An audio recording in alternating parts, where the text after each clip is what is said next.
नमस्कार. Crime update न्यूजमध्ये आपलं सर्वांचं स्वागत आहे. मी आपल्यासोबत आहे उमाताई बोचरे. रोहन गलांडे यांची प्रकृती खालावली. प्रशासन झोपेत. उपचार घेण्यासाठी नकार. मेलो तरी मागे हटणार नाही.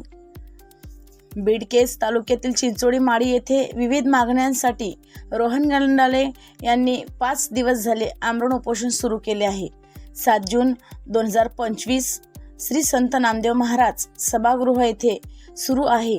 चिंचोली माडी नागरपेठ वस्ती ते श्री संत नामदेव महाराज तीर्थक्षेत्र अतिक्रमण हटवा. महाराष्ट्रातील शेतकरी कर्जमाफी, बँक खात्यावरील होल्ड काढणे, पिकांना हमीभावासाठी कायदा व आत्महत्याग्रस्त शेतकरी कुटुंबियांना तात्काळ आर्थिक मदत बाबत चिंचोली माडी बाजार स्थळ व प्राथमिक आरोग्य केंद्र अतिक्रमण श्री संत नामदेव महाराज तीर्थक्षेत्र परिसरातील सर्व अतिक्रमण हटवा. चिंचोली माडी ते हातगाव रोडचे काम तात्काळ सुरू करा.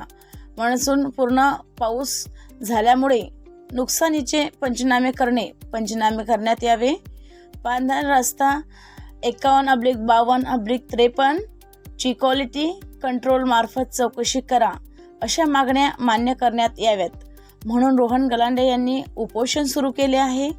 त्यामध्ये प्रथम मागणी आहे अतिक्रमणाची. त्या अतिक्रमण मागणीमुळे अतिक्रमणधारकांनी माझी बदनामी केली आहे व खोटा गुन्हा दाखल केला आहे.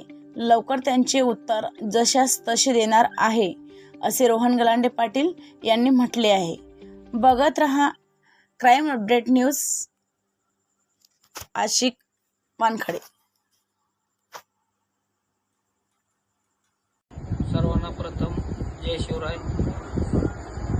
चिंचोली माडी येथील अतिक्रमणाविषयी मी गेले 15 एप्रिलपासून मी प्रयत्न करीत आहे अतिक्रमण हटविण्यात यावे म्हणून. तरी आणखी सुद्धा शासनाकडून कुठल्याही प्रकारची दखल घेण्यात आलेली नाही किंवा अतिक्रमण हटविण्यासाठी ठोस निर्णय घेण्यात आलेला नाही. तसेच 15 एप्रिलला पहिलं निवेदन दिलं, त्यानंतर 26 एप्रिलला आमरण उपोषणाचा इशारा दिला, त्यानंतर नोटीस देण्यात आल्यावर नंतर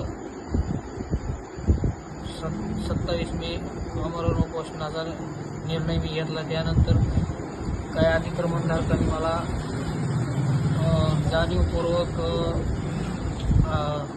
मद्यधुंद हे करून मुंगीचे औषध देऊन मला मद्यधुंद अवस्थेत एका स्वातंत्र्य सैनिकाच्या समाधीवर नेऊन बसविले व तिथले व्हिडिओ काढले व तसेच जे अतिक्रमणधारक होते ते सुद्धा त्या दिवशी मद्यधुंद अवस्थेत होते व त्यांनी व्हिडिओ काढून माझी नाहरकत बदनाम केली आहे. तरी पोलीस प्रशासनाने व सायबर क्राईमने तात्काळ त्यांच्यावर सुद्धा कारवाई केली पाहिजे अशी एक माझी मागणी आहे.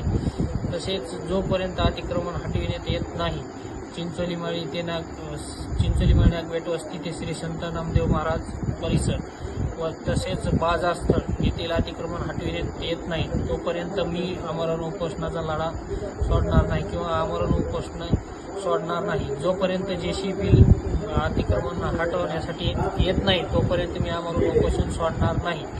असं मी पूर्णपणे मी मेलो तरी हरकत नाही, पण आमरण उपोषण सोडणार नाही.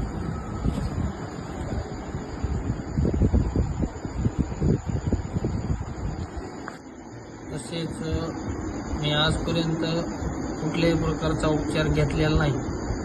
आज माझी तब्येत पूर्णपणे डाऊन झालेली असून मी उद्यापासून पाणी पण घेणार नाही. तसेच पाणीसुद्धा घेणार तर नाही, पण उद्यापासून मला म्हणजे कुठल्याही प्रकारचं बोलता सुद्धा येत नाही सध्याच्या घडीला, पण बोलत आहे. उद्यापासून जोपर्यंत अतिक्रमणाला JCB लागत नाही तो कुठलाही उपचार पाणी काही सुद्धा घेणार नाही. मेलो तरी हरकत नाही.